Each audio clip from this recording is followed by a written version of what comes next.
Meeting.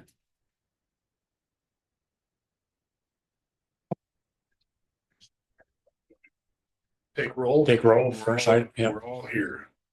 we're all here. West, Knorr, Shaw, Aniro, Bach Cooper.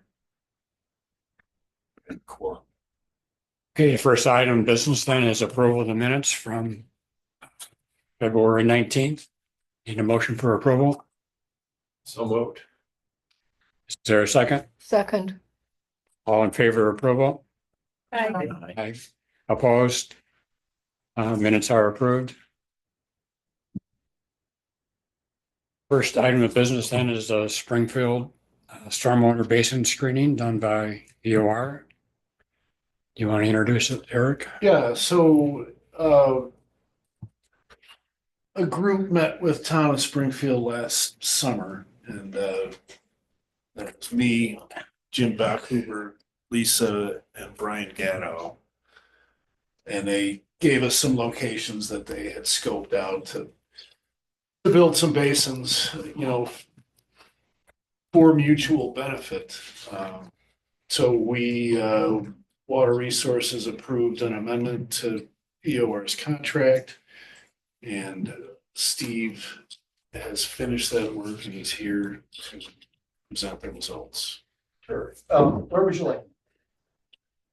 Kevin, Back can here? you Yes, great. switch? Up here, I think we better. Or the chair up here, Steve. That works. Here, you can stay there. Are you sure? Yeah, okay. So We don't need a computer. We can have lots of time, but I'll flip pages for you. Yeah.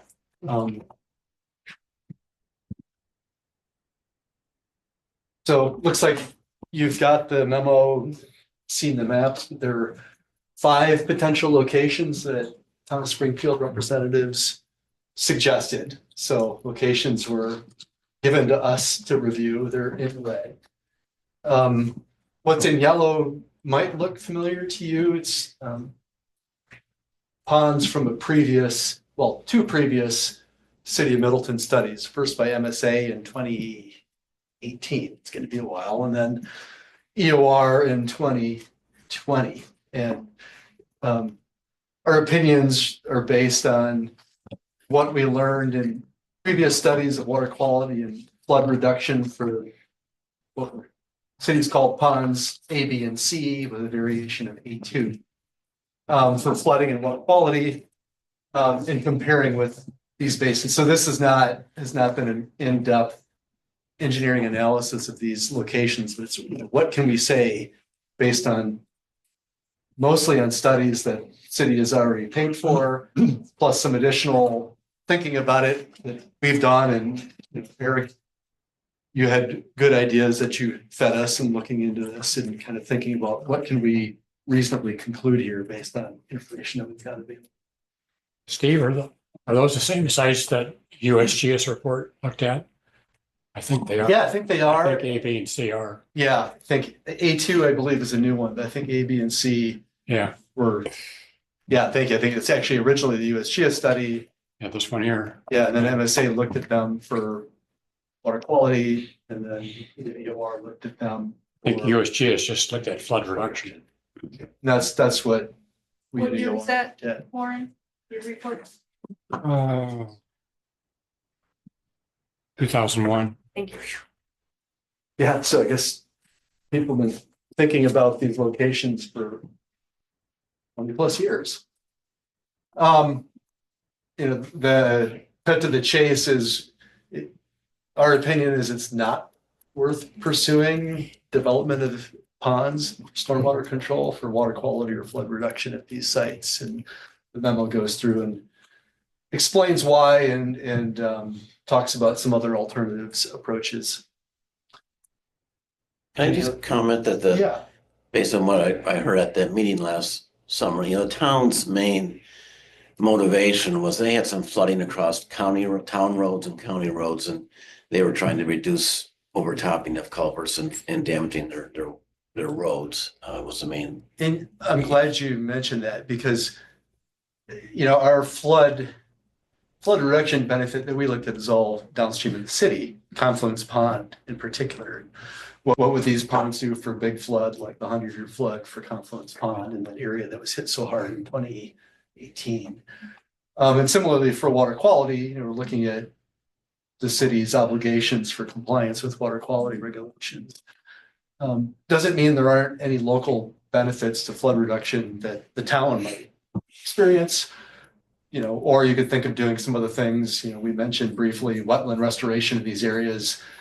There'd be different reasons to do that. So it's not like there's zero benefit that could be had by doing something here, but for reducing the flood impacts in the city or helping you with your water quality compliance issues, it doesn't look like there's a driver to spend the money to do this. I thought the MSA study looked at like a 10% reduction with that one pond. I remember correctly. I think both the MSA and the EOR studies showed some benefits. But these ponds are much smaller. They're in, the originals were in flat farm fields, so we were developing an awful lot more storage volume out of them than we're getting out of these locations for flood control. So you're gonna go back and look at those sites. We could, we haven't been asked to, it's not in our scope. And I mean, you've got what MSA did, they've got a pretty comprehensive study of water quality for ponds A, B, and C. And if that looks worth pursuing, then, there's something to revisit there by somebody.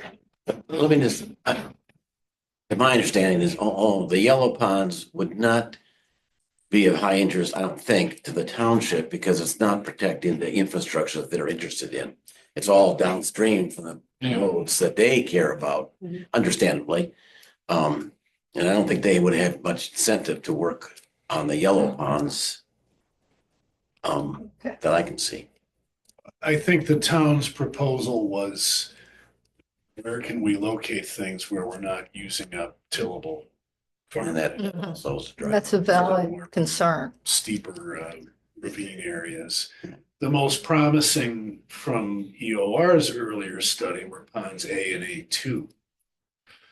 And we did meet with those, we met with the landowners for A2 and not interested.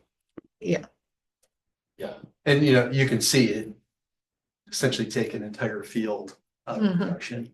But if they were dry ponds, obviously during flooded time, they couldn't be. Actually, you're right. And that Dry was, times they could, they would have some crop loss, but they could be compensated for that. thank you for the reminder. That was the Yeah. plan. So it wasn't all or nothing. And we had brought that up, Warren, but I think one of the controlling factors is if we're gonna call this a stormwater pond, they would not be allowed to spread manure. Yeah. And it felt to me like they were as concerned about land available for manure spreading as they were as land available for cropping. That's Now that they have, could they, the digesters are there and they're obviously they take the product digesters and spread it, that count the same way? That is Wagner Farms, and I don't believe they're hooked into the digester on Schneider. They're not because they will not be allowed to then take the remnants and spread it.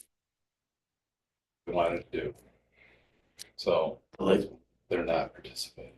Okay, I know initially they weren't, but I haven't stayed up to. I've had more discussions with the Wagners than I.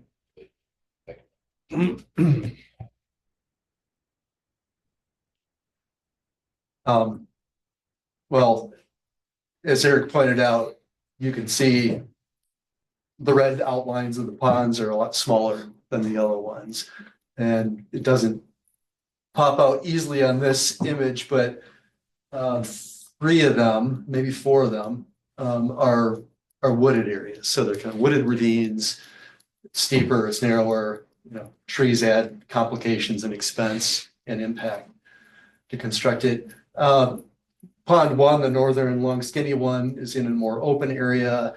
There is potential to expand that, and it could have a layout more like Pond C, theoretically, but that would encroach upon working ag lands, and it wasn't one of the locations proposed by the town, or wasn't the shape of that location.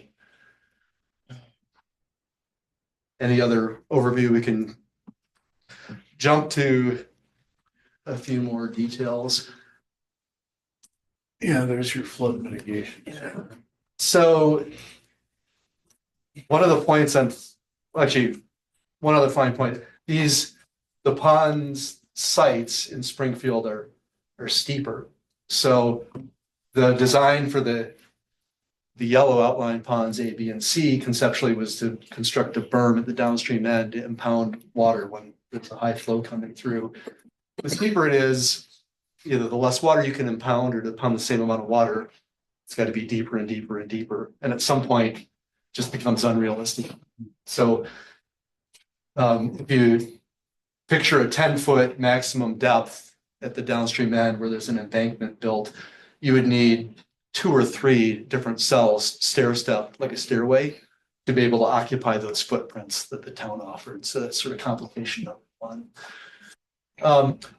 Flooding, as Eric said, this is something that EOR looked at back in 2020. An important distinction here is in a big flood, the culverts under the airport runways on the North Fork back up quite a bit of water. So there's already sort of a de facto floodwater detention basin there. So adding a little more storage for floodwaters upstream doesn't have much effect for knocking down the peak flood, because the runways are already doing that. Again, this is thinking about, is there a benefit downstream of the airport at Confluence Pond? So the airport's here. Yeah, and so the culverts are right here. And so ponds B and C are upstream of that. And our conclusion in 2020 was ponds B and C essentially have no benefit for the peak stage of Confluence Pond, because it's adding storage on top of it. It's like, different story for Pond A and A2, especially as Eric mentioned, because that comes in and joins the North Fork just downstream of the airport. So that's not the case there. Springfield Basin 5 is on the same system that comes in downstream of the airport. So you'd think there's more potential there. The other 4 are all upstream. And Eric, if you go back to that flood mitigation table, it pans out. If you look at the benefit for, ponds B and C, this was the detailed modeling that we did, site-specific information, essentially no benefit. Pond B, and again, this is reduction in the 100-year flood stage at Confluence Pond. So essentially nothing. When you factor in how much smaller the Springfield basins are and rate by that volume difference, it's just 0, unfortunately. Again, at Confluence Pond. So a little more potential on that 5th Springfield site on the same tributary as Pond A and A2. But as Eric said, it's so much smaller because that site is steeper and skinny. The volume you could create is, at most a quarter at best of what you could get for Ponds A and A2. So, less than 1/10 of a foot is a reasonable expectation based on the study. So really, there's no rationale in our minds to pursue those Springfield Basin sites for flood mitigation downstream. Different story, perhaps, locally. Any questions on flooding? Got, I guess, sort of a question comment. Yes. Since the Confluence Pond gets both the North and South Forks, and what Madison has been doing in terms of expanding a lot of ponds and adding, wouldn't that offset the negative effects of not doing anything in the north? Well, Madison is putting in ponds, but my understanding, and you folks might know better, but I assume storage detention ponds that are going in Madison are in response to development of the watershed. Okay. And the goal there is to to maintain the pre-development Okay. peak runoff. So what I know isn't comprehensive, but is that Madison is trying to maintain storm peaks because they're required to, but it's not reducing, say, the 100-year discharge coming out of Madison. Okay. Yeah, I think you're as up to speed as I am, Steve, with Manson's plans, and that was their initial promise. And they've sort of walked that back So- slightly Yeah, well, there is recently. a ton of development over there. Something to know, and actually, Eric, I think what you're talking about is the project on the South Fork, Right. just upstream of City of Middleton, where they're reworking some of the culverts and the floodplain. And it's really to alleviate flooding that's backed up by a constrictive culvert in the city of Madison that caused a lot of damage upstream in 2018, and they want to let that water through faster. So we have a problem. So you know where it goes.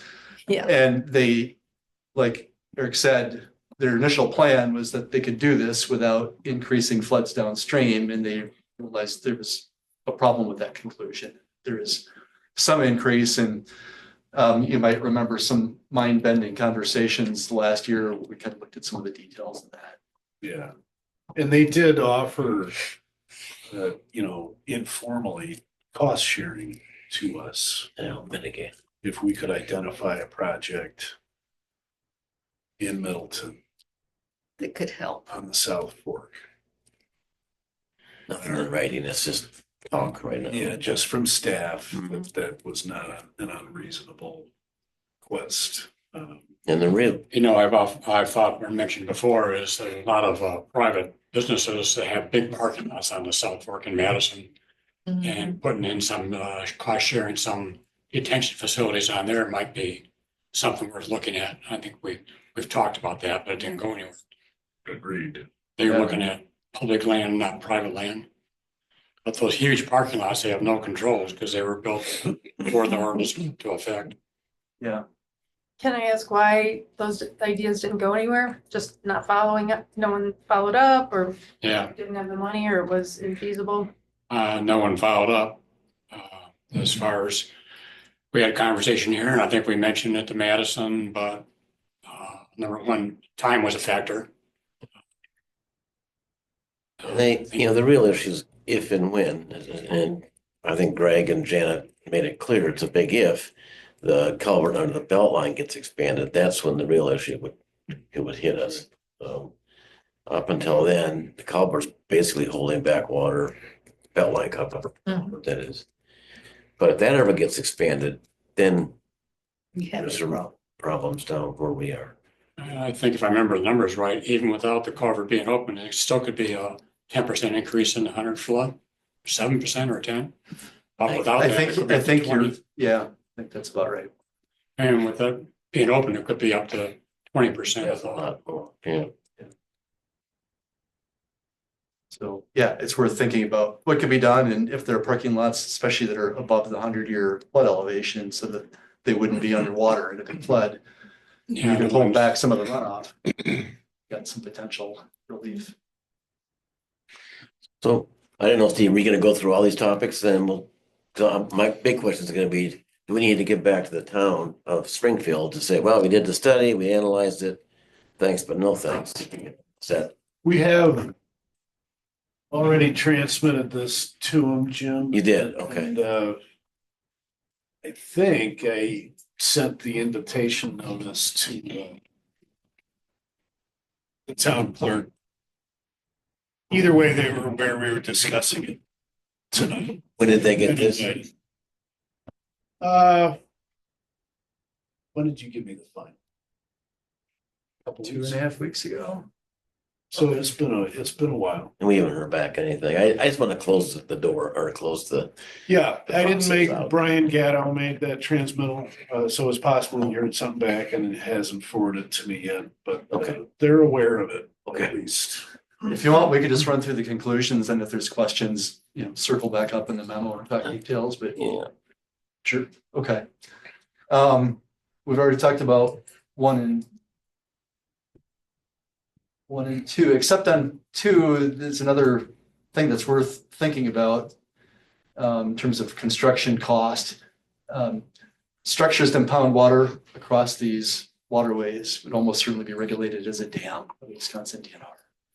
Just they presumably meet the definition in the state statute, chapter 31, of a dam.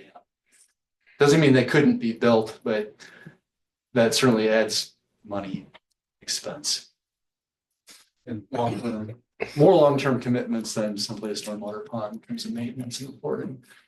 Let's go to 4, Eric.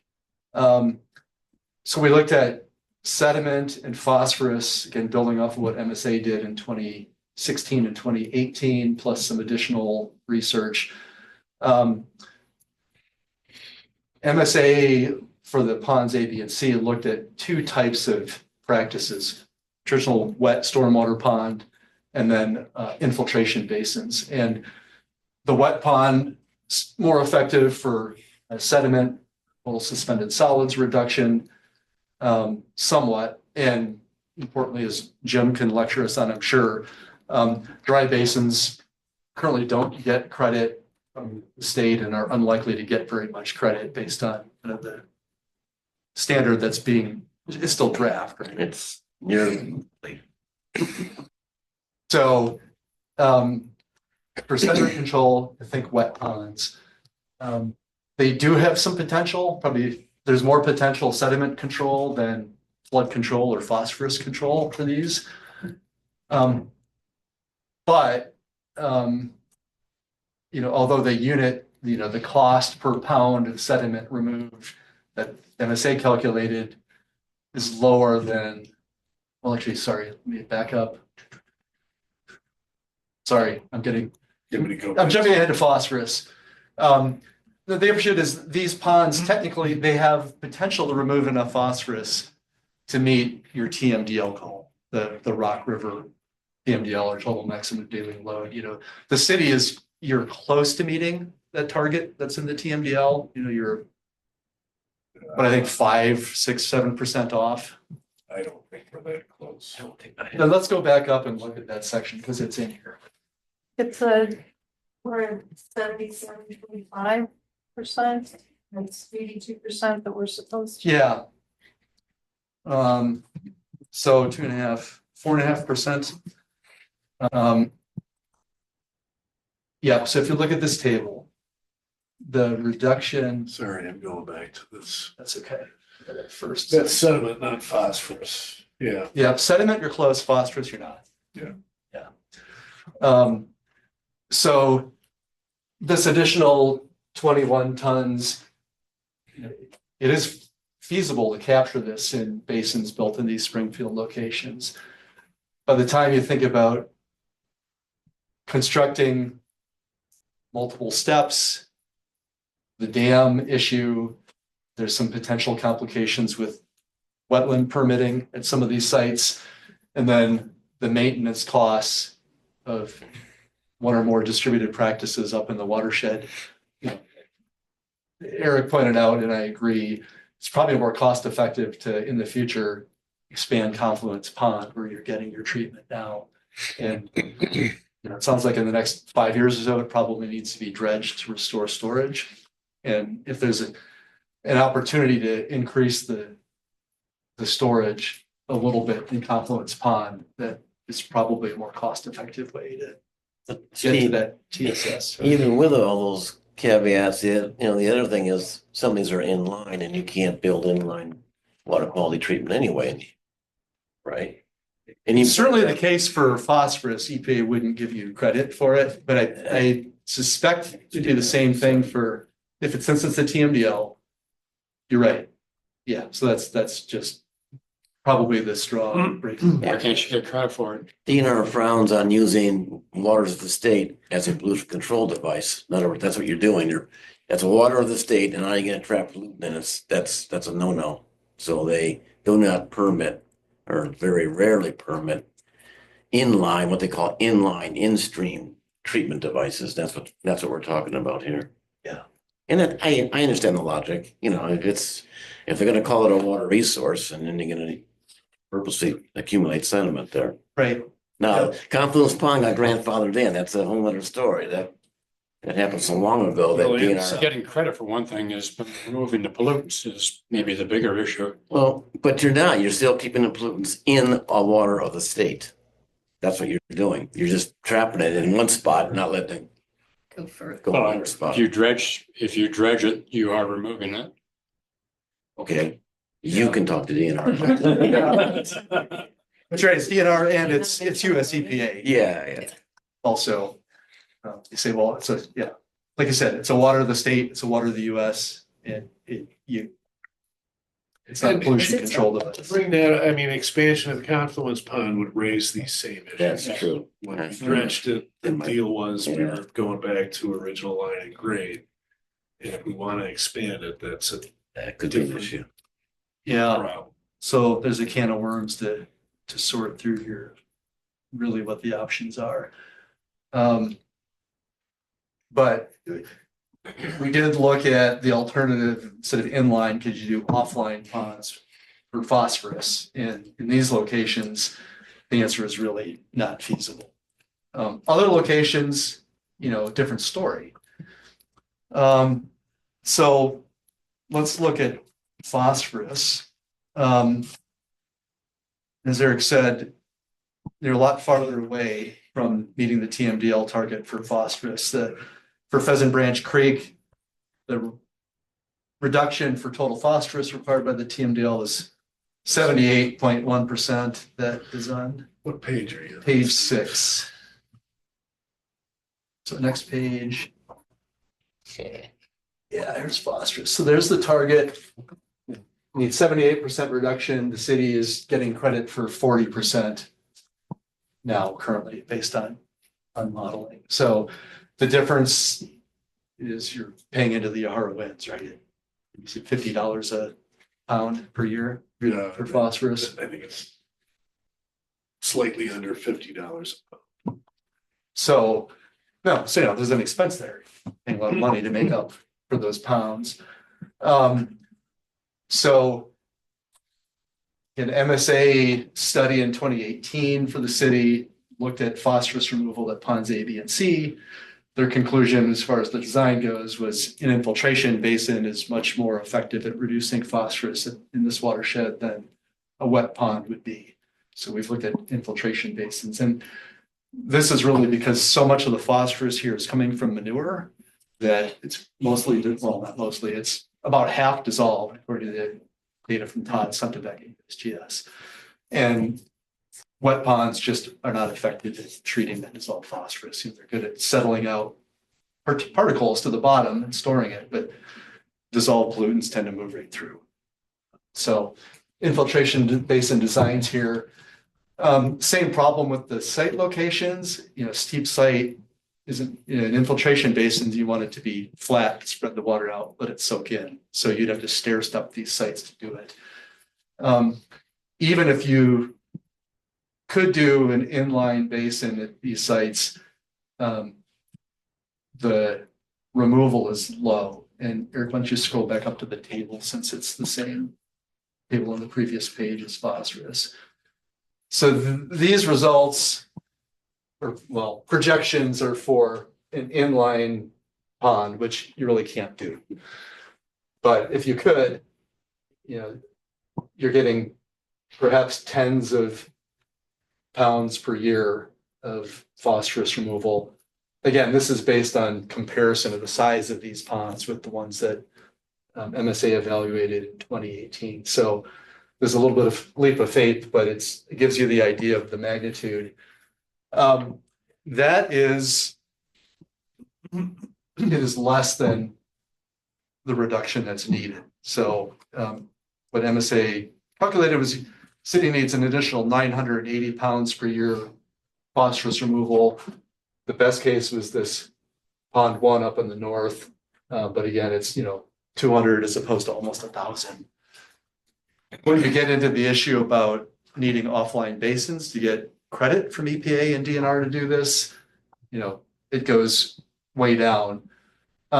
There's some locations, I think including ponds A, B, and C, where so-called offline design has potential. And this, an offline design would mean the stream can freely flow through this area.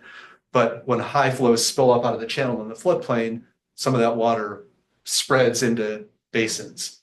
And, that can be done.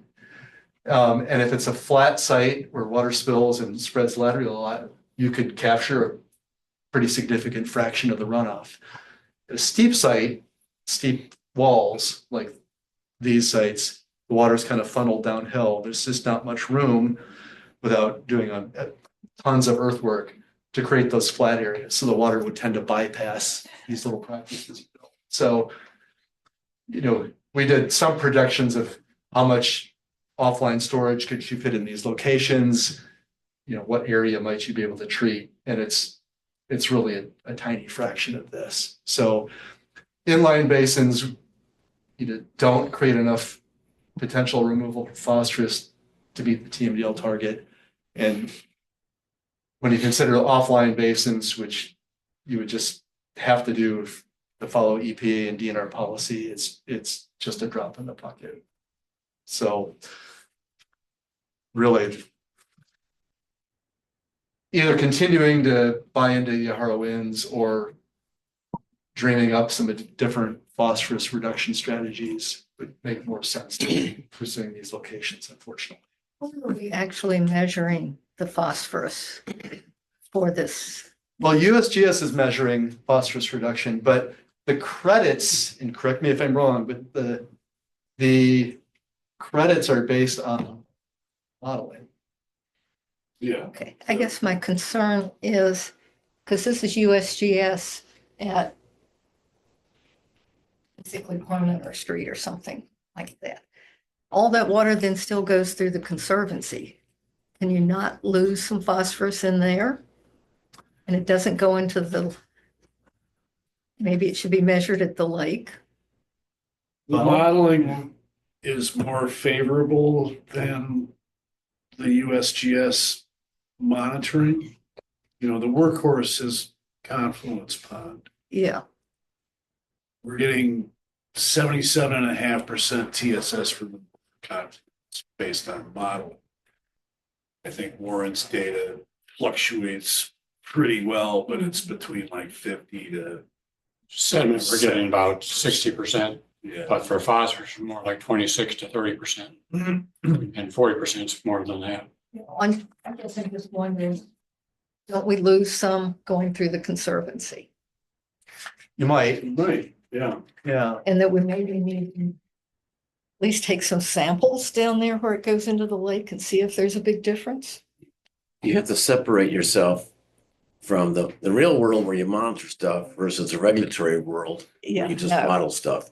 And as far as DNR is concerned, in our permit and how we're regulated is strictly the modeling calculations. And the modeling is calculating runoff to Pheasant Branch, down below Parmenter Street. The rest of the city to the east there is part of the package. It's part of the whole deal. We are monitoring the outflow from Tiedemann. And so Yes, every I'm sorry. permit cycle, we're Because you can do that. calculate based on actual monitoring. That's the one thing you But can everything do. else is a modeled number. Yeah, good point. It's a good point. Yeah, downstream of Century, the flat area part of the conservancy where water can spread out. That's what I'm I think thinking that's of. water quality. I mean, the good news is it's a conservancy, and in the real world, there's some water quality benefit there. But I think practically speaking, Jim's right. I guess I don't see a regulatory mechanism to get credit for that. So the water quality benefit would be water spills out, the plants use the nutrients. But Right. the plants don't go away The plants don't go away. and they The- die. Yeah, I mean, there's a lot of literature on, what happens with phosphorus in wetlands. Sometimes they're a source and sometimes they're a sink. But the long-term storage mechanism is buildup of soil. So like some of the nutrients are released as plants senesce and it goes downstream. But some of the nutrients accumulate in the soil, and if it continues to accumulate, that could be a long-term storage mechanism. That's, As long as the next flood doesn't take it out. yeah. Yeah. Yeah, that's right. Let's see if there's any other recommendations. Stream banks. Eric had asked, well, as long as we're looking at sediment and maybe phosphorus, you'd be playing devil's advocate, constructing basins. Is there another way to reduce sediment load coming from the North Fork? They're eroding stream banks, you could stabilize them and reduce sediment that way. The Reader's Digest version doesn't appear to be much potential. You know, if you drive around the North Fork, which we did, and there's photo documentation. And we looked at aerial photographs too for areas between roads. Stream banks are generally well vegetated. There aren't areas of a lot of active erosion in stream banks that are generating sediment. Clearly there's some, I mean, there's always some, but you don't look in some watersheds, just think, geez, you know, this is an absolute mess of stream banks. You can stabilize these. Not so in the North Fork, looks pretty good. So it doesn't seem like there's really potential as an alternative sediment control practice there. Unfortunately, 2024 data I'm working on right now for a presentation, the sediment load is out of sight, or is very high in the North Fork this year, higher than it was before. You mentioned there were some construction activities, and I don't know if that's part of it or not, but it definitely was an increase in sediment load. There was We had a lot of storms this year. somewhere in the southwest part, we did see, yeah, It's right here, Warren. The same location as Pond A2. Yeah, And yeah, I confirmed with Dane County that that's a waterway enhancement where they're in some grass buffers and things, but during construction, it blew out 3 times last year. So that's right upstream of that gauge. probably a bad year to do construction with all the events we had. yeah. July and August might have been the sweet spot. You know, It doesn't sound like that's when it a happened. lot easier if we could predict that. Yeah. No construction money. Don't we have a model for that? Yeah, there's plenty more details, but that is the upshot is, unfortunately, these basin locations just don't look like they've got potential to do much to help the city's needs for flooding or water quality. You know, there are some other ideas, but good discussion of the alternative ideas of expanding Confluence Pond. There's issues there too, but that still might be a fight worth fighting, seeing if that can be approved by DNR. Are you going to share this with the town of Springfield? Yeah, we already have, and I'll follow up with it too. So to sum it up, the study was done because we were trying to cooperate with Springfield on some joint stormwater projects in Springfield. And the 5 basins that they proposed look like some of them might help Springfield with its flood issues, but it's not going to help the city of Middleton with either flood control or phosphorus reduction. So there's really no benefit to us in working with them on this. So thinking ahead or going back to why we were even talking with Springfield, do we want to do better to achieve our reduction targets for both sediment and phosphorus? And if we do, what should we be doing, not with Springfield, but what are some ideas for us? Because it sounds to me like we're paying fees in lieu of complying with our, meeting our targets. And that might be the best thing to do if the money we're paying can more effectively reduce either sediment or phosphorus elsewhere in the basin. But if we want to try to get there ourselves, what are some options? Well, revisiting ponds A, B, and C, an option. And it sounds like pond A is, well, actually A2 at least is Wagner Dairy Farms. I don't know, pond A is also Wagner. I think A2 is not, A is. Okay. I think. No, I think both are. A2 is town of Middleton as opposed to town of Springfield. One approach would be looking for willing landowners and seeing if they're situated on property that could function similarly to A, B, and C. David's right. A is not Wagner. B2 is. A2 is. I'm sorry, I said A, I was talking about C2 and C. being C2 being town of Middleton. A, B, and C, I believe would be town of Springfield. A2 is town of Middleton. A2 is town of Middleton, and A, I think, may not be Wagner, but I think A is another singular. yeah. And that should be in the study report that we did in 2020. Yeah. Have not looked at. We're looking at the data, Lisa, it looks like 60, if I remember right, 67% of our phosphorus load comes from the North Fork. So, yeah, it's, But this gets really complicated. Mhm. The TMDL target, the 77% number, tell me if I'm right or wrong here, does not include stuff coming from the town of Springfield. Well, we don't get credit for we don't- anything we capture. That's correct. No, but we also aren't, that's not part of our targeted area. We're only regulated on our municipal boundary. And the 77% reduction that we're talking about is the municipal It boundary. starts at our border. Right, right. It's, you know, that's how they do the math. The rest of it is being allocated to the rural section and no, so the confluence pond trapping counts because it's in the boundaries, but the phosphorus load coming into it isn't generated by the city boundaries. I think we're allowed to count it because we own and operate that treatment Yeah. system. It's And pretty silly. it's, Well, it, I don't No. think that's correct. We're not allowed to take any credit for the loads that are coming from outside of the city. yeah, okay, Unless- that'd be more, Springfield were to contribute to maintenance, which they would not do since they're not an MS4. right. Right, they aren't regulated like we are. Madison, we could enter into a maintenance agreement with for Sure, Tiedemann, Stricker, so, South Hunt.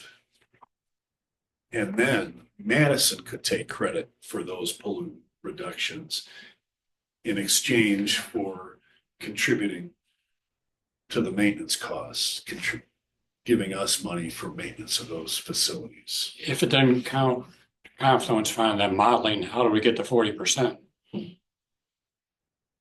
Well, we get quite a bit from Confluence Pond from our own loads.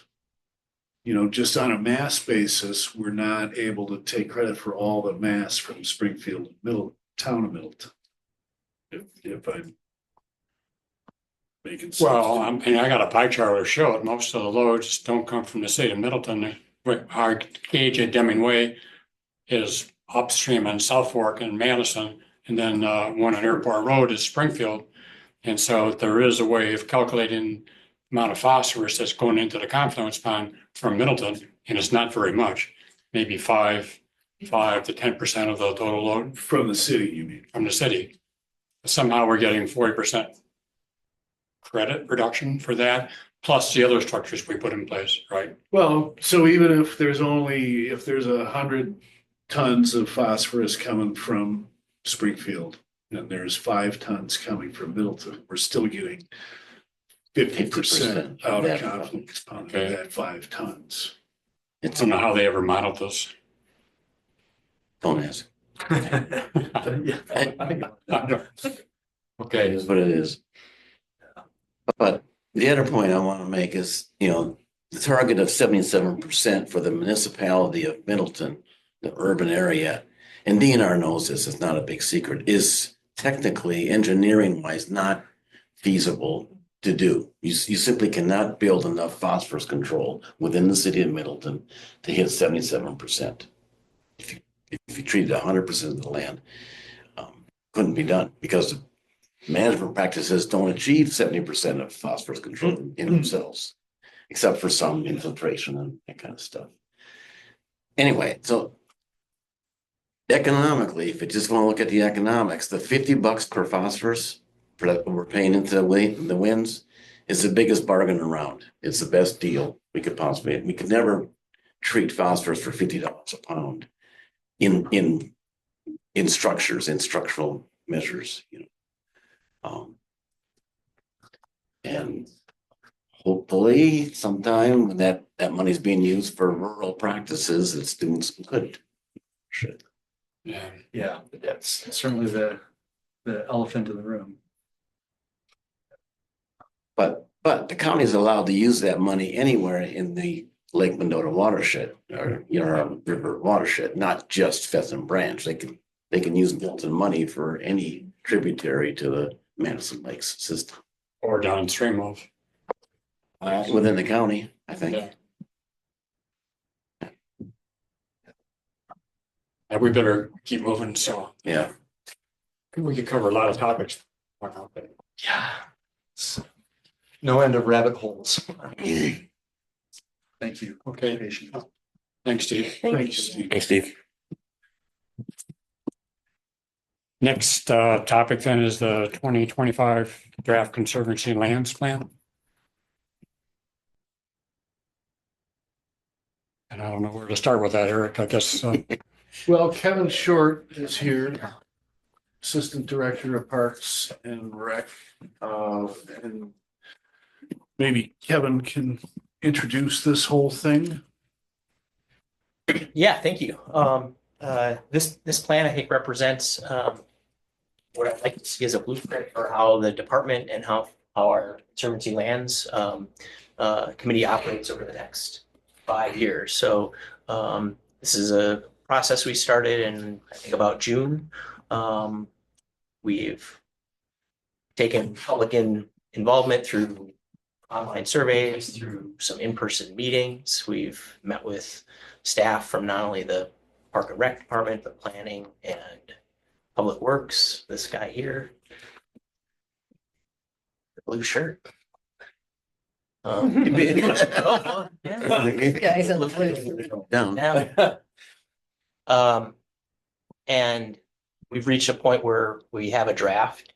We've taken it to the bike pedestrian transit committee. We've taken it to our Park Rec Forestry Commission, Land Commission, and then here tonight. And I really look forward to the input that you have from this commission. When you look at the map of the city with the green areas there's not many that don't have overlap between stormwater features and conservancy lands. So I've gotten great feedback from Lisa from your packet here and from Eric. So I don't know how I can be most helpful to answer questions. We also have 2 other members of the conservancy lands. Maybe with us, right? As far as process, what we'll do is we will take these comments that we received from the committees and the commissions that we've requested feedback from. We'll take that to our Conservancy Lands Committee meeting next Wednesday. And I'll ask for their thoughts on how we proceed with those comments, what gets integrated into the plan. And then we'd like to have a final draft available for council at their April 15th meeting.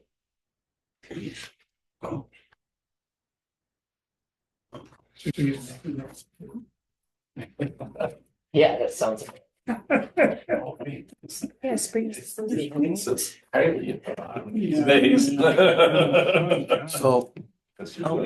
got a question. okay, I guess go ahead, Jim. You start. Right, and full disclosure, I did not read the 200-some page report. So, right, I did read Lisa's comments, which I thought were very helpful and good. And one thing that jumped out was this recommendation to create an ordinance for new development, stormwater features, percent impervious surfaces, blah, blah, blah. Do you have recommendation 35 according to Oh, yeah. Lisa's? Okay.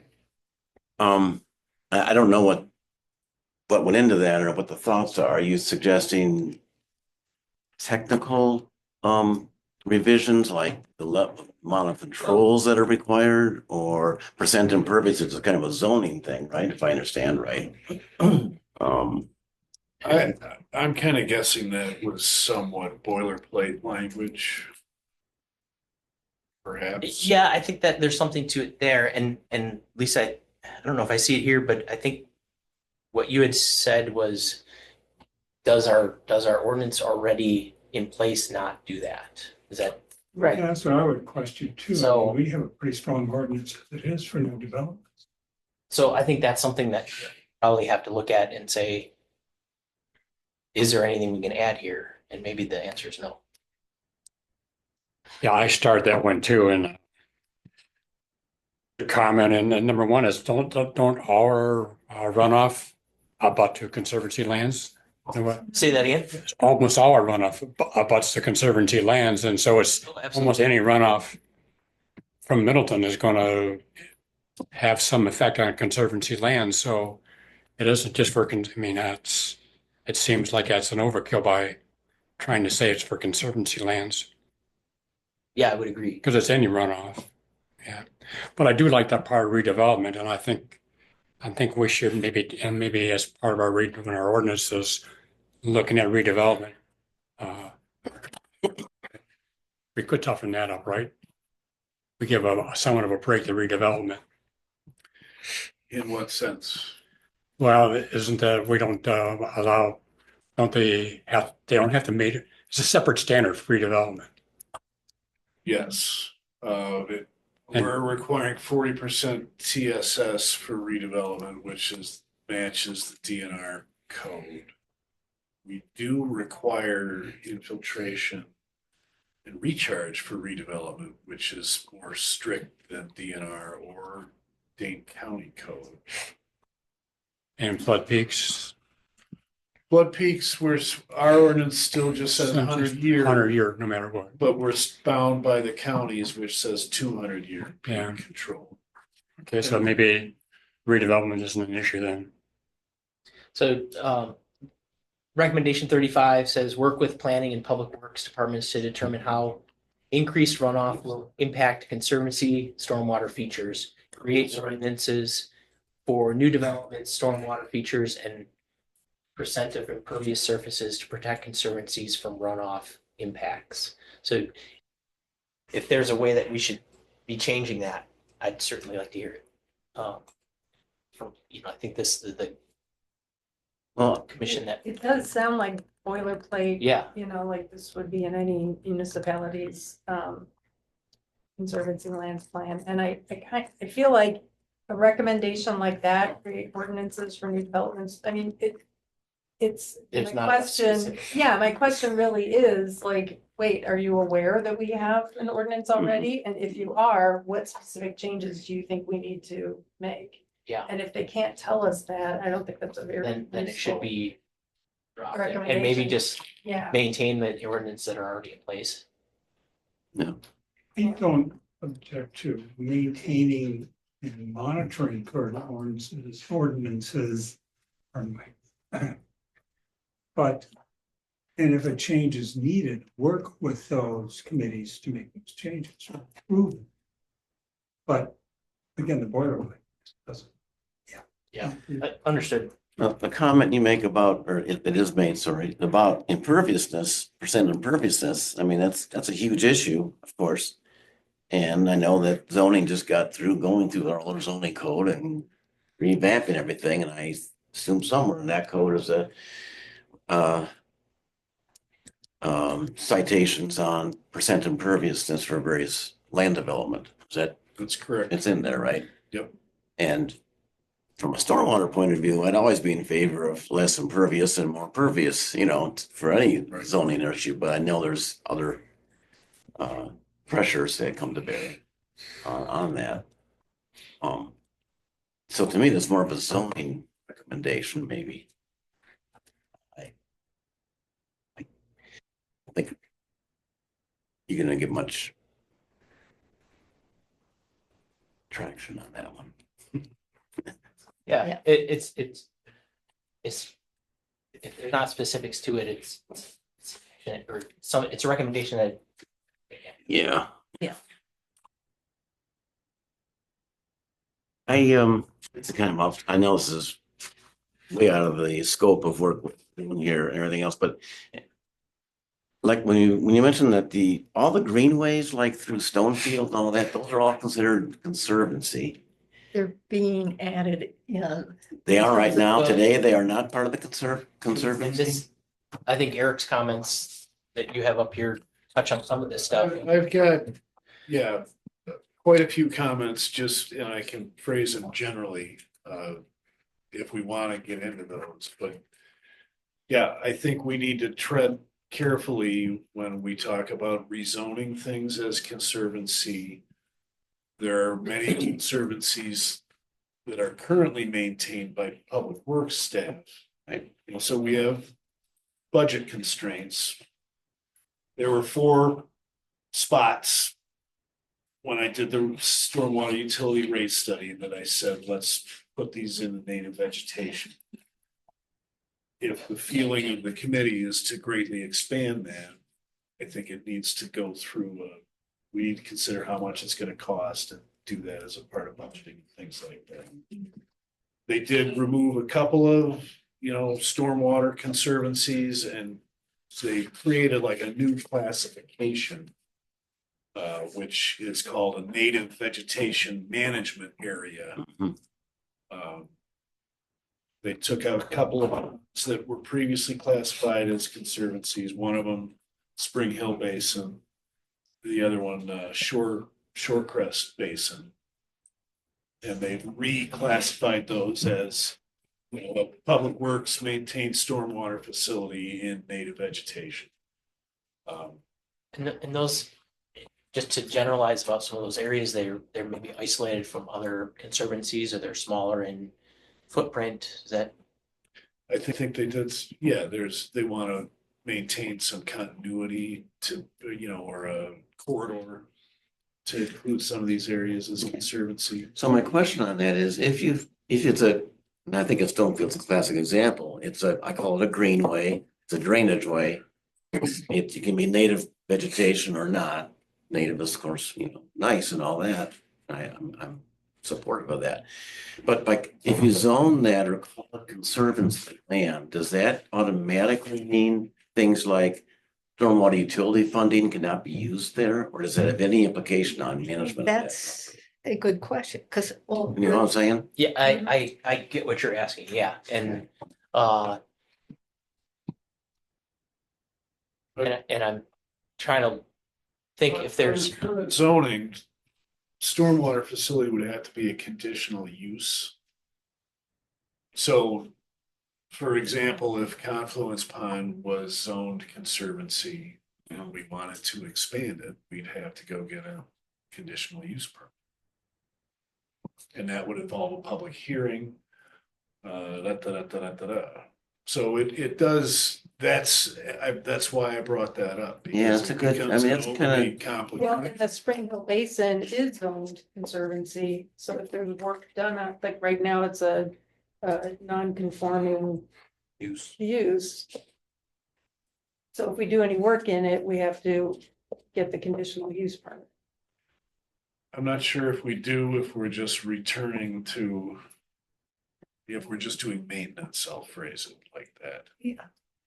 Well, there's also which department within the city pays for yeah, maintenance. right. So like Middleton Hills wetlands, that is a stormwater feature. Yeah, sure. I mean, along Frank Lloyd, right there, you mean? Yeah, Big the pond. ponds. Yeah, That's stormwater. right. yeah, that's your first comment. And, should conservancy lands now start paying for maintaining that? Well, the parts. we don't have the budget. Right, a couple years ago. So who made, No, it was conservancy lands that did the board The work. who made the decision to make the Misty Valley stormwater features and the Bellefontaine Boulevard area? Who made the decision to add that to Graver Pond Conservancy? City staff, administrative staff, planning staff. But- I was the one that suggested at a staff meeting that ditch where there was going to be this divided road that never got paved, to put that into, That's not even. owned So, as anything, yeah, I would say Yeah. that the decision was made by the consultant to put it in that, and it was with input from a meeting that we had with planning. During that meeting, I think. it was a long think meeting that by the end, we were just kind of like, yeah. yeah, we gotta get out of Whatever. That should have come out as a recommendation in the plan that, I think it's fine for the staff to weigh in on this, but that to me should have been a recommendation in the plan that, you know, for these areas that were considered or, you know, treated as conservancy in the previous plan, we now want to not treat those as conservancy, but they're native vegetation management areas, and then vice versa. To me, that should be a recommendation in the plan with justification, like here's why we want to consider the Misty Valley stormwater ponds and the Bellefontaine south right of way that's now overgrown. You know, we want to consider those part of the Graver Pond Conservancy because, Yeah, you I know, get the distinction between just stating that it should become this versus it the is. recommendation to go through the process to make it this. Yeah. Is that- Yeah, And right, because I read that and I'm like, oh, well, if it was a Deal. yeah, well, if it was as simple as saying, hey, can that be considered conservancy? I think the people who live there would have long ago been like, we'd like this to be designated Well, a conservancy. And I always had my eyes on that southern right of way as Yeah. storm. Right, and so then if because I mentioned this in my comments, one of the biggest and the earliest concern I had expressed to me was our pond is being mowed down at the height of growing season. There was a kitten that was killed at some point, mama cat trying to get her little kittens out of there. And so since I was elected to council, this is something we've been trying to grapple with. How do we maintain these stormwater features in such a way that they still provide this amenity, you know, and habitat? Yeah, and I think that's part And of that's another recommendation that I wish had come from the adaptive restoration's work, is to say, we think these should be native vegetation management areas and maintained in this way. We think these should be conservancy lands and maintain them in this way. I was looking for that kind of roadmap or blueprint, and I'm not seeing it. And maybe that's something the staff can do separately, but it would have been nice to get some. I think a lot of it is which departments the maintenance simply going to be charged to.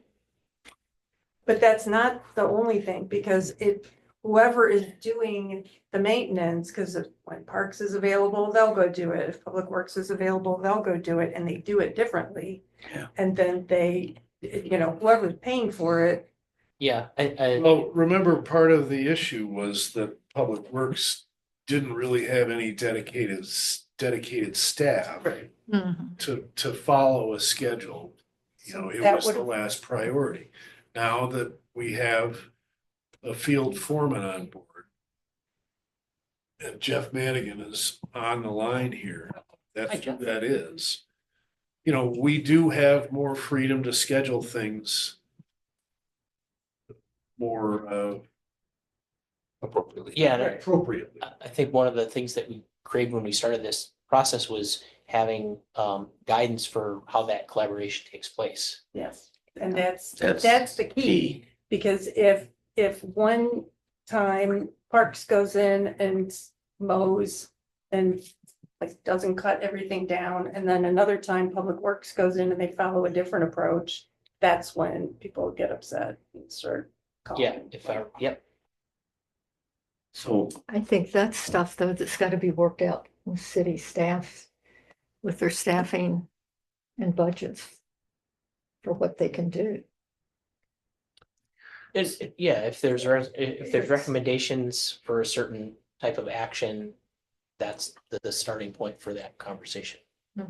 So by adopting the plan, if that happens in April, does the question I have, does that automatically mean the recommendations are enforced or carried out, or just all decisions have to get made yet about which properties are going Yeah, to be managed in which way? In specific reference to like if something is. Misty Valley. Well, yeah, the zoning is not going to change with the adoption of this plan. Right, okay.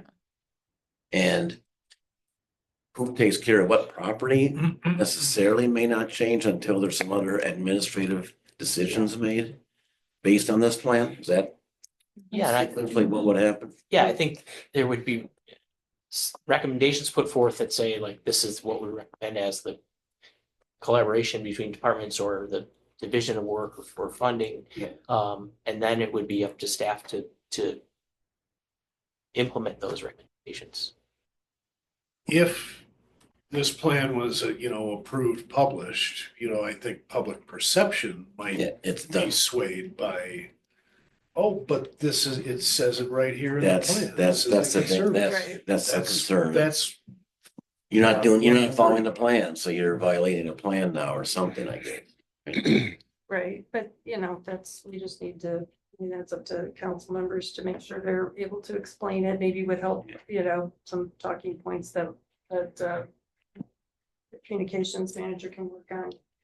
And I wanted to say that my comments that are included, those are just my comments, not all of them pertain to stormwater or Mhm. water resources, so don't be thinking. bet it. Yeah, I'm not looking. for- 3 of the 4 meetings, No, you should join the parks. I know, I'm missing from that one, but I think the one that is most important to me, well, there are two, and the most important is the interfaces. Because as I said, I feel like we don't have unlimited resources, so it makes sense that we get the most bang for the buck when we do invest. And for that reason, it seems to me that there should have been more of an emphasis in the scoring on area, and there was to some extent. But I think there should have been more emphasis and more points earned by conservancy lands that have an interface with stormwater first. That should be weighted most heavily, I think, and then parks after that. And if there is an area that's got both parks and stormwater, those should rise to the top of the list of areas that need maintenance and management plans. Yeah, so the plan uses a prioritization matrix, so there's criteria in there to determine how we basically rank areas for how they see funding or management. And I think a lot of information came out of Plan Commission of how those criterias are established. And it's important to have those right so that when we implement the recommendations back to the prioritized areas, that we have a good way of defending why those areas might result in more expenditure of resources than others. And I single out, Oriole Conservancy and Hidden Oaks, right?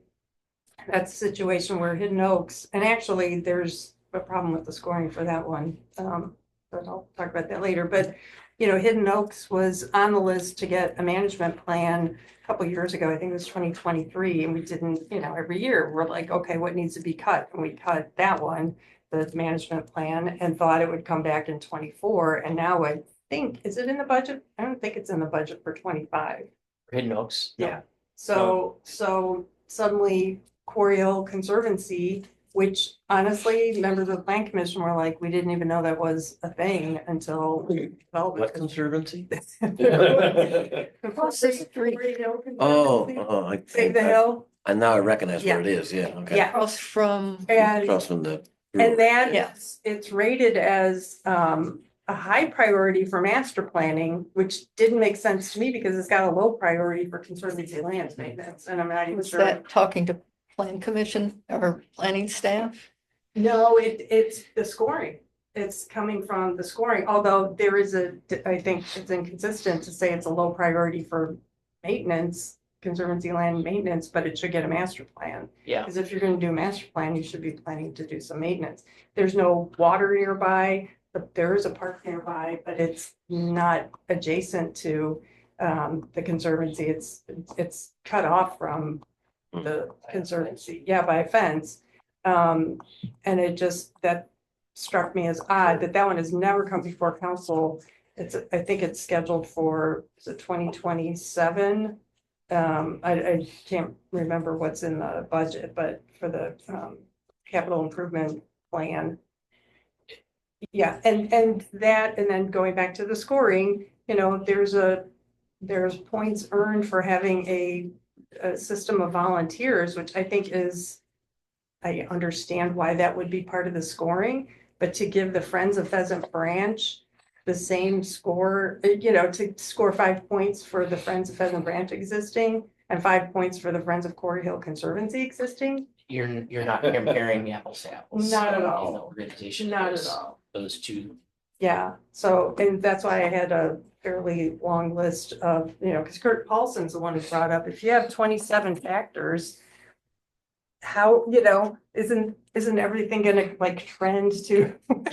Some more shut. Yeah, so we suggested Yeah, eliminating. and looking some at of the ones where you have similar scoring across the board. Right. Yeah, if it's Right. identical across the board. It's not it differentiating It anything. should be for you. gone, and I missed just a couple. Tourism feature on page 327 of our packet. Tourism feature, meaning it's featured in the city's tourism page, which I think we should get rid of, because we can change that easily. Says the maximum points is 5, but the Jacobson and Lakeview East Conservancies scored 10 points for that. So Oh. that's a problem right there, which concerns Okay, me, because then that makes me, once I find a mistake, I'm like, what else might be wrong? And Pheasant Branch Conservancy only got 5. Hidden Oaks gets 0, even though it is on the city's website.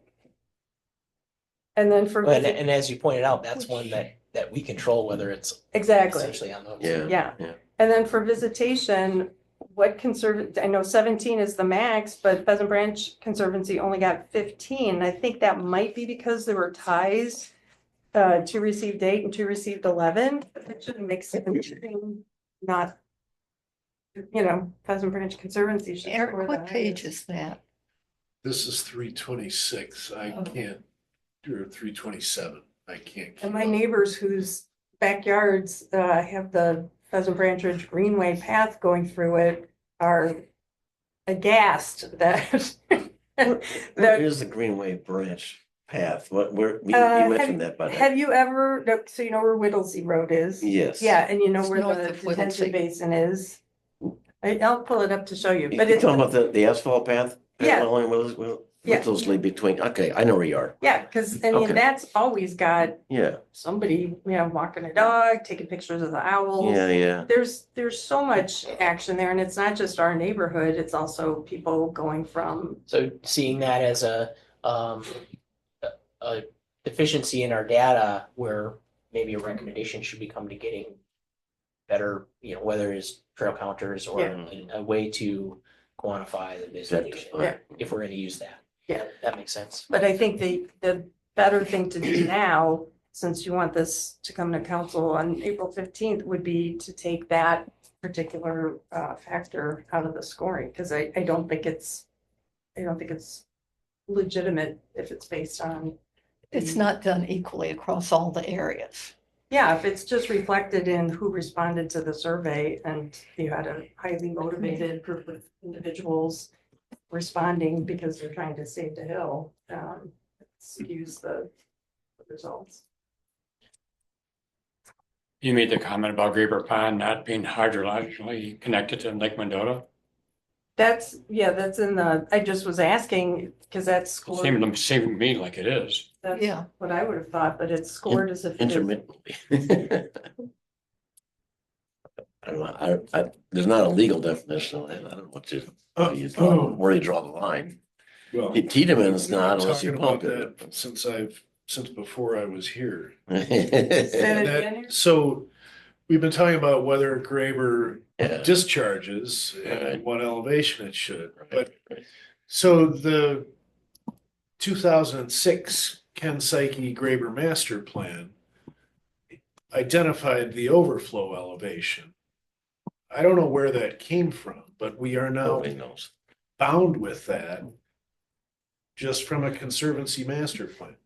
And it set 100-foot setback as well, which CARPC is now using as their regulatory environmental corridor, which I wasn't aware of until CARPC commented. The Pheasant Crossing Mhm. plans. Subdivision. And that's okay. It's got 100-foot setback. What I'm saying is if It suddenly this becomes plan a, becomes carries more water than we think it Yeah. might. But the outflow from Craper Pond is going to go into Lake Mendota. If it Sure. overtops. Sure. So that- When it overtops. But it doesn't matter what elevation is when and it has overtopped before, it goes in there. So to me, it's connected. Tiedeman's Pond doesn't overflow into Lake Mendota. Did, But it's connected. it sure did in 2018. Yeah. Tiedeman's Pond, Mhm. if you pump it, Pumped it. We Pumped it. yeah, if you Yeah, pump but it, it was underwater, was the park, was it not? the road Still didn't gravity It's pull. not in Lake Mendota. But You still. it had to be pumped uphill. Feet Uh, to get over the hill, maybe more.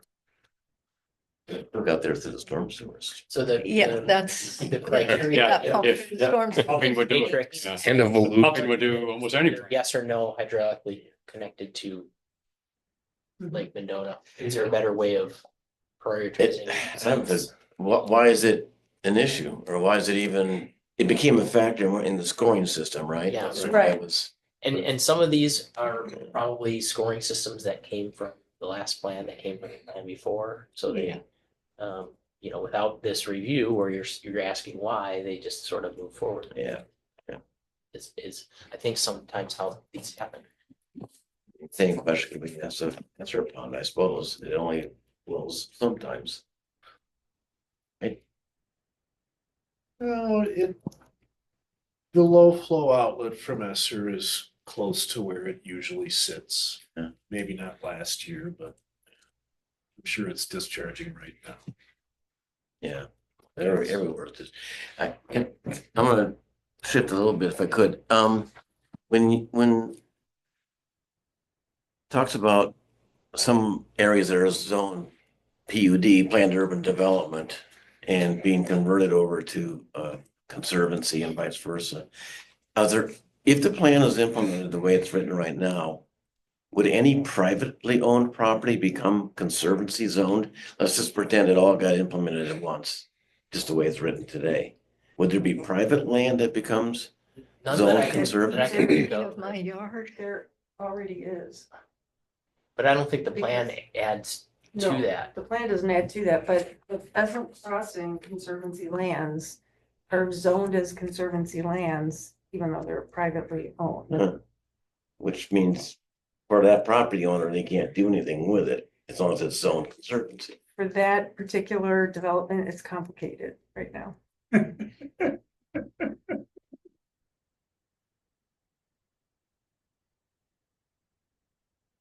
So, okay, so the answer is right now, except for that one, you're not aware of private property being zoned conservancy. Maybe school district property, That's not, okay, I wouldn't call it private, but but okay. it's not owned by the city. Well, but I mean, that would be a good recommendation to make, would be to find these lands that are zoned conservancy but are private. Yeah. And figure that out. Yeah, And then find publicly owned lands that really could be considered conservancy that aren't zoned that way. I mean, I can't help but think about, this is a very specific thing, right in front of my house, across the street from Franklin, it's a football shaped piece of property. It's owned by the HOA, by Middleton Hills. Actually, that's owned by Erdman still. Yeah. It says, well, not according to Dane County. I just pulled it up. Are you sure? It says owned by Middleton Hills. Lot 22? Hang on, how do I get rid of this? It's, Can you turn it Can around? you So slide that- it over? There's an X in there. There's a- You have to minimize that. I can't get them, you do it. 419. This piece, it says. Jim, is it the piece where the This piece right here. stormwater stuff is? You're right. Or is it that whole entire thing? There's a football shaped, Oh, no, you're Football talking shape- about, okay, I know what you're talking about. The one on the pond. Yeah. Yeah, that's owned by Erdman. well, not according to the Dane County, Unless Erdman's switched it over. Dane So it's County. owned by Middleton Hills Inc. Oh, Right. cool. Yeah, Right. Middleton Why we own Hills that? Inc. Yeah. That's is that's a, not, that's Erdman. oh, Oh, yeah, that is urban. Oh. Yeah, that is Okay. urban. And not Dan, but his brother. His brother, yeah, who's- so my question is, yeah. well, That And should be then the city conservative. owns the rest of it. Oh, but it's treated like conservancy. Yeah, yeah, The city yeah. Yeah, burns the it, city has- Right. owns it, the Right. city- That's right. That's right. We should stop burning it, frankly, since it's not our land, Right. or since it's Oh, not city please. land. Susan, don't. No, don't we need throw- it burned. It Don't looks a throw lot sticks better. in the spokes. I know. You're right, though. I thought when I saw You just Middleton paying Hills, I taxes assumed that on was it. the, No, Yeah, it's they're gonna put Middleton. a high-rise condo development. we still can't get rid of that. Yeah. What's your recommendation, Jim? Yeah, look. Yeah, that was originally going to be developed as something with I buildings know, on it's it. getting Yeah. shelter. My recommendation is just what Lisa said, is that maybe a screening should be done to find out private lands that would become conservancy, maybe, you know, unintentionally, Yeah, and that's vice right. versa, lands that should be called conservancy, even though they're private, like that. So you're- How Well, would I you do, how think would you do we'll that? need a good definition. GIS screening and what? We'll need a definitions, I would say also for land size, because half of my yard could be considered conservant. I think we should. And lower taxes, wouldn't it? So Yeah, it I'm would. hearing issues with the prioritization matrix, with some of the zoning suggestions. What are other areas? Do you have input in?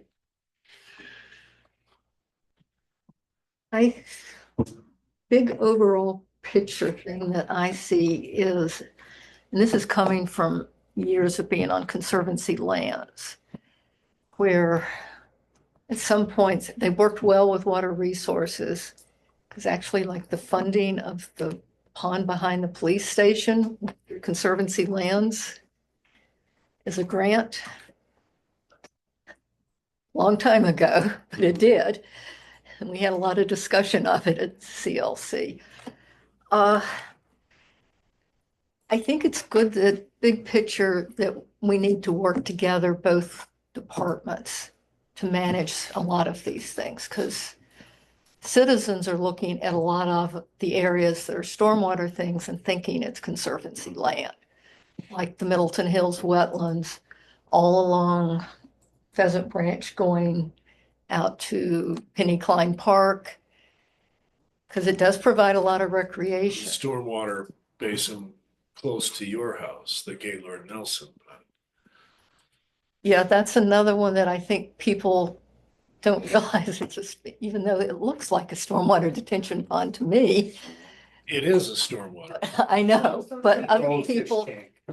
Maybe we need signage, you know? well, to help well, I people think what I'm understand. trying to talk about more is what city department pays for managing it and so on. Is there Because something in the plan that you're seeing that's not saying that, or needs to be in the plan I think somewhere? it needs to be more clear, because clearly the budget for CLC is so small compared to the budget for like public works. And I don't think anybody realizes how much money is really needed to manage these in an optimal manner for both, actually.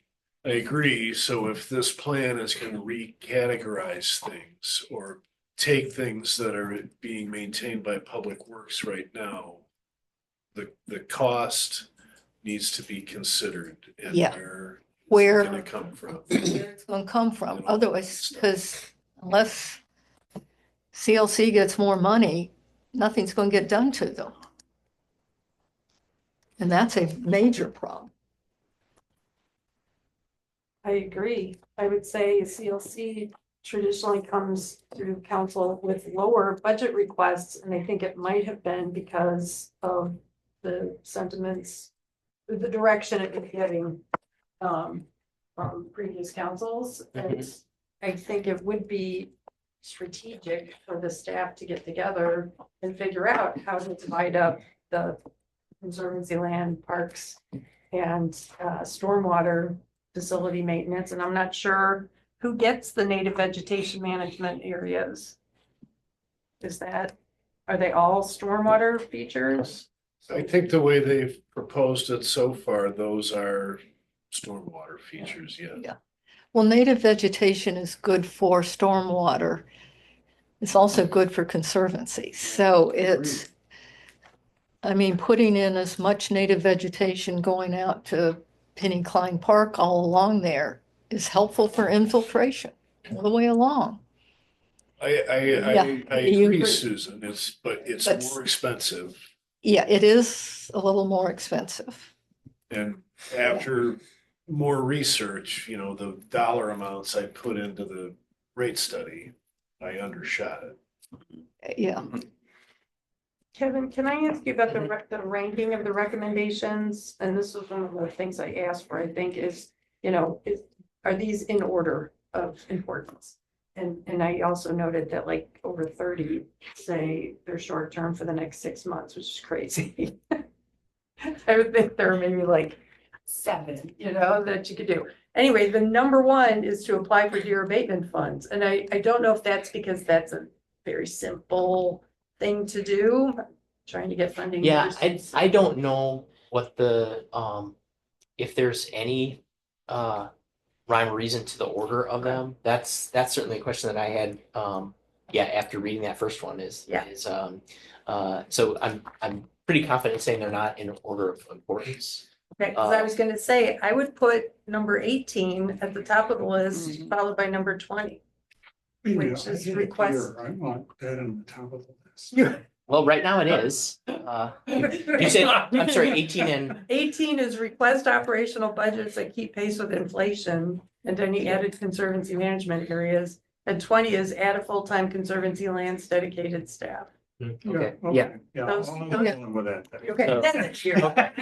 So that, yeah, just simply putting these in an order that makes sense, whether they Yeah, or go at by least the. Don't bury those two. Knowing You know? people won't read past the first 5 anyway, Right, so. right, that was the- Well, and that, yeah. If that's wrong. I think that goes to your point of that you had something here about the executive summary where if someone isn't gonna read 300 pages and they read that, they need to have the gist of it. Exactly. Yeah. Mhm.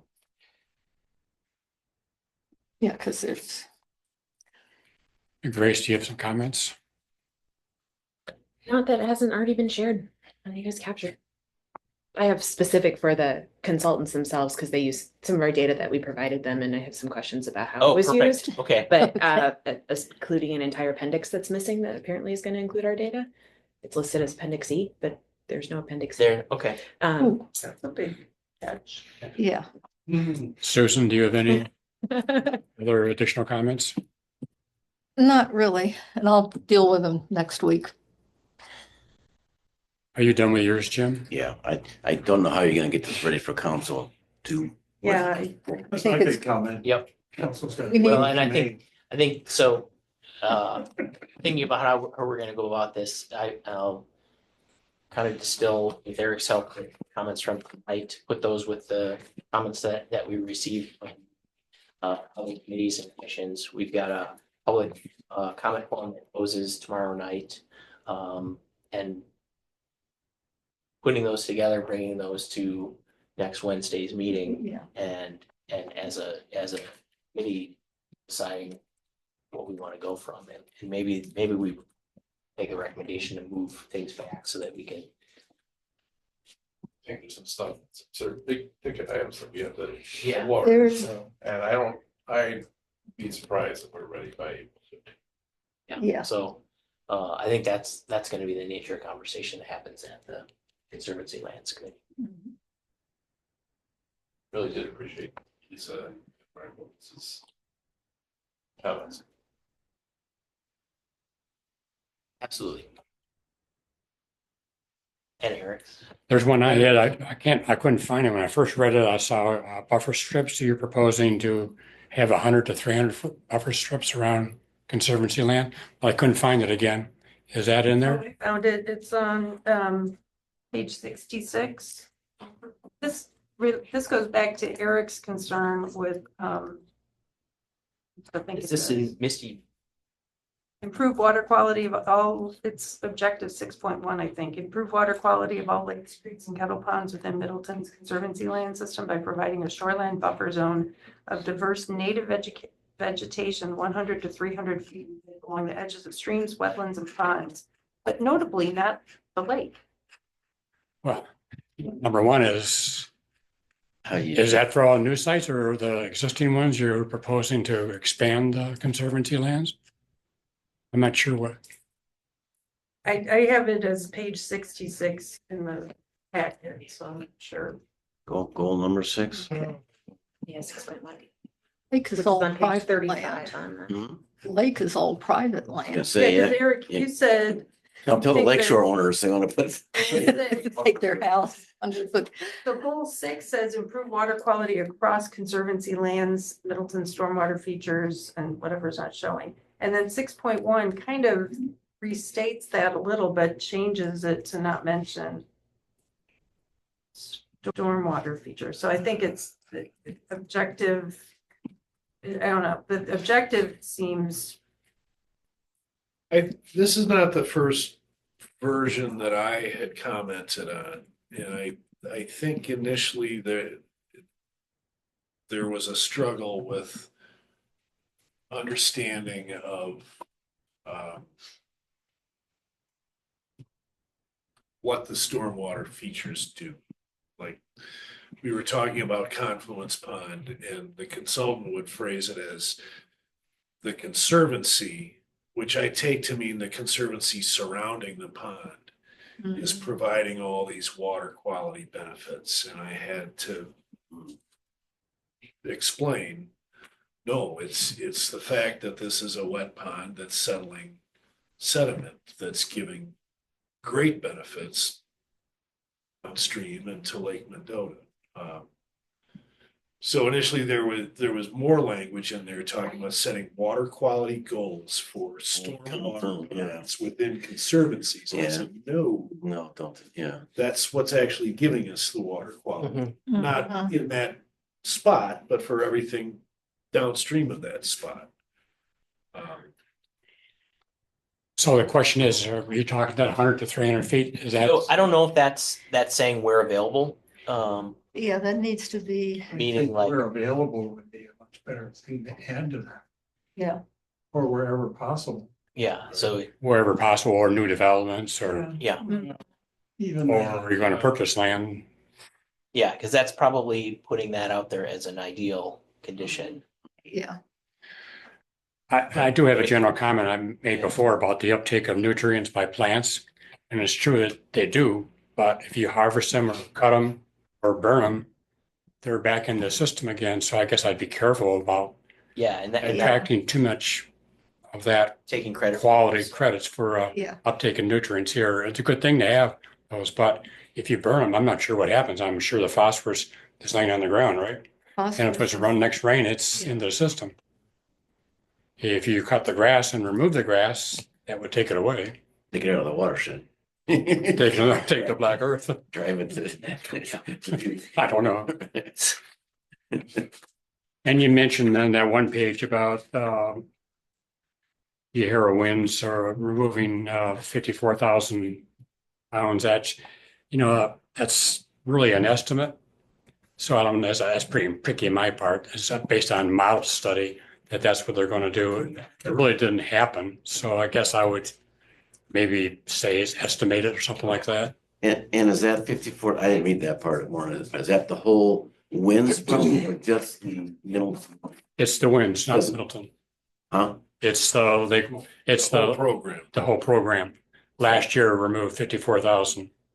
Which is a much bigger area than Middleton or Middleton's drainage areas. Yes. Just so you The understand. whole county. Understood, It yeah. says in 2023, the project kept 54,500 pounds of phosphorus out of the Hero watershed. Oh, okay. Well, that's That's a big area.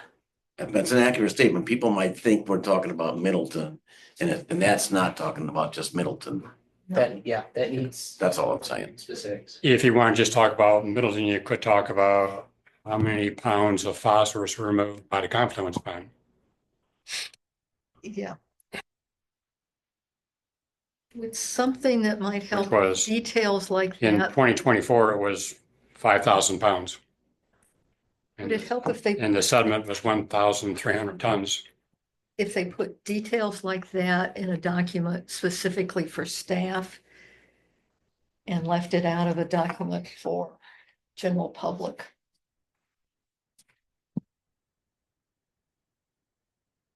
sort of have a shortened version for the public, bigger, more just ideas, and these specific details for staff. Yeah, I mean, currently it's one document that's designed to be both. Yeah, but I can see the value of having something that's a staff side of things. but- even people that have a fair amount of knowledge are getting bogged down in this thing. 300 pages is a Yeah. lot. Yeah. I was thinking, when I first read it, I was thinking I would cut, without even reading it, I was like, I'd cut 100 pages. Seriously, would. That's why I didn't read it. And only, and that's why when this project came to finance and council, I remember asking, are we just going to get an update? Or is it going to be a whole new conservancy lands plan for 5 years? Because we have the one from before, so shouldn't we be saying here's what was accomplished and here's what needs to be done?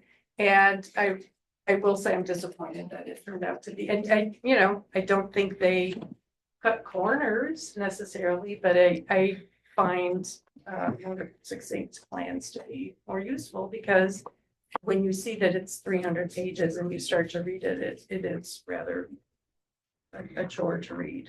I think they've done a lot more work than they ever did on past plans. I don't ever remember having all the citizen input sessions. And none of them went into this sort of detail. So it's a good thing to get the details. I don't know the general public needs it. Yeah, you could even have volumes, like, here's what we have. Another volume is, here's what needs to be done, Here's what was accomplished in the last 5 years. But yeah, exactly, because that's a really important Yeah. point, is did we accomplish what we were told to do 5 years ago? And if not, aren't those the priorities? And if they're not, why not? I mean, it's okay to change priorities, but. Well, that's my first question. How is this going to be used? As a document that you had to do just because it's required, or is it going to be a working? No, our Oh, intent is to document. use it as a guide for how we proceed in our. It will management. be used by you in the That's my intent, yeah. The committee could read 320 pages. Yeah. You better get started. Are there any more questions? Planners.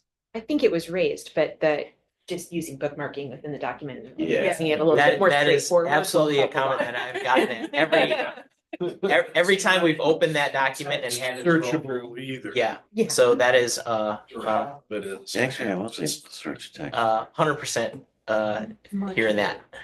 Much of it, but not all of it. Some Oh, of is the that right? manuals. Okay. Yeah, because I was like, hang on. Missing a junk. That's a way to test new employees. Give them this document to read to start with the first day. That happens a lot. Are there any more comments, Nick? If not, do we need any kind of a motion? I don't think so. Do we, Eric? No. Are we going to forward some kind of synopsis from the discussion Yeah, didn't you capture it all? and Yeah, I wrote it all down. and Lisa's printed comments and my printed comments? Yes. I would put them in the To minutes CLC. Okay. and forward them to CLC. Quickly, so we can have time to read them. Yeah. You had, this is video or audio? Yeah, this is Both. recording. For quite a while now. Almost done. Okay, let's get on to the next topic then, which So no action taken. should be. Thank you all. Thanks. Kevin. Thanks, Kevin. I've seen Kevin at several meetings. I think this is the end, right? Yeah. Well, the next topic is Start of the recycle. fees in lieu of.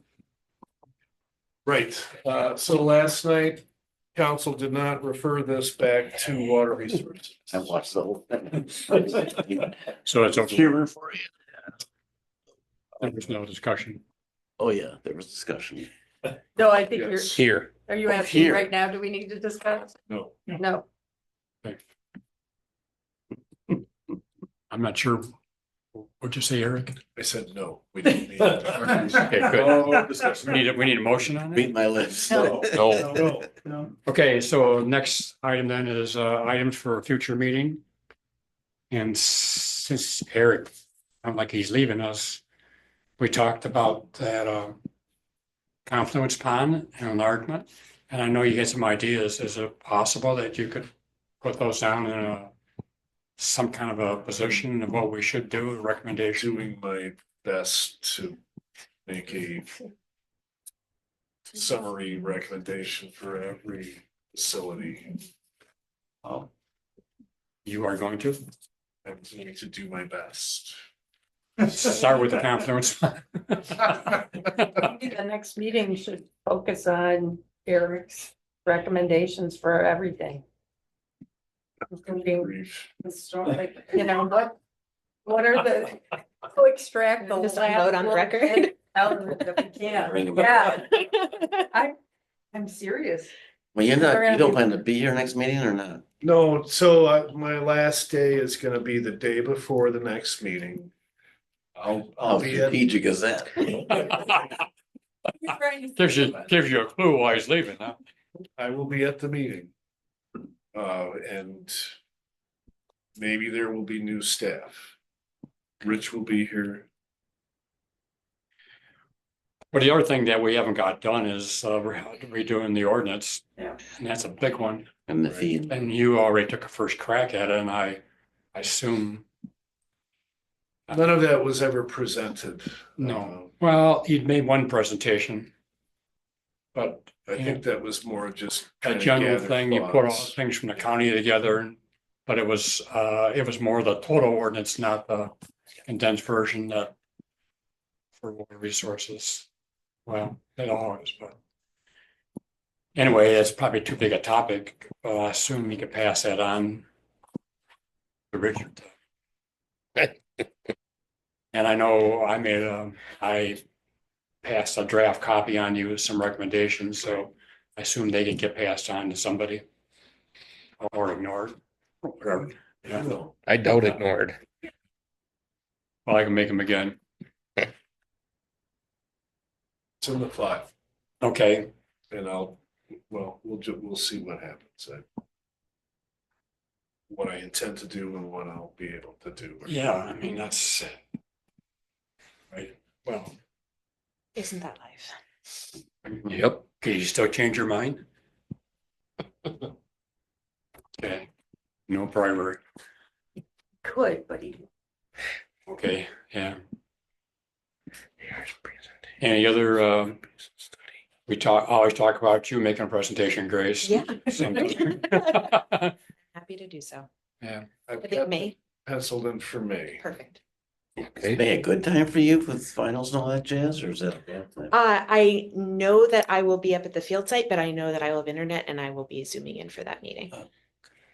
So I did notice in that conservancy thing about all the information that the university collected on salt, yeah, and we talked about getting some of that. yeah, and I'll ask Jess Wass group is cited in there as well, and some of the data that they've. I can ask Jess to provide some information and can add it to my presentation as well.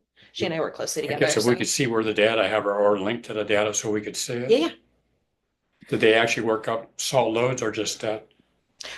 just concentration. Oh, you're talking about Hillary Dugan's work in terms of salt loads. I'll ask her where she's on sabbatical this semester, but I'll ask her for an update. Okay. Is there other recommendation for future meetings?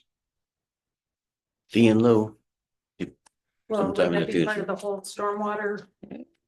Well, the actual dollars of it are. Oh, yeah. calculated. The rate. Not yes or no, but Okay, yeah. the rate, yeah, That would thanks. be good. And I'm gonna make, I'm working on a presentation of the 2024 data, and summary of the data on Pheasant Branch from the monitoring of USGS. Do that at the next meeting or a subsequent meeting, and I know Eric, you talked to Todd Studenbeck about making a presentation on his, did he make a presentation at Yahara Winds in December? I think he did. He did recently. I don't know if it was December. I tried to go online and find it, and I couldn't find it. We'll look at We'll try to find it. what the agenda looks like for your presentation to see how heavy it is. Did you talk to How, Todd? how long? Well, how many items we have next meeting versus pushing it back. Well, Yeah. Did you I guess I talk don't to know what's Todd gonna about- come up in the city. Right. Did you talk to Todd about combining your presentation? No, I didn't. Because he was scheduled for April. He said the later, I talked to him and he said, I said I could present in May, April and he could do it in May. He said that, but I don't, doesn't matter to me. It might be too much to have Yeah. mine than his, Yeah. And then Eric's stuff, yeah. or we could do it vice versa. I don't. I think we ought to prioritize whatever information Eric can provide us as recommendations on management of sites. Ordinance update if you got it. I think maybe do the one in Pheasant Branch first and then see how that fits in to the total picture. We'd have an idea of what Pheasant Branch is doing. Well, But I I'm don't, missing what you're saying, Warren. What are you saying? that I could make a presentation on the 2024 data on Pheasant Branch.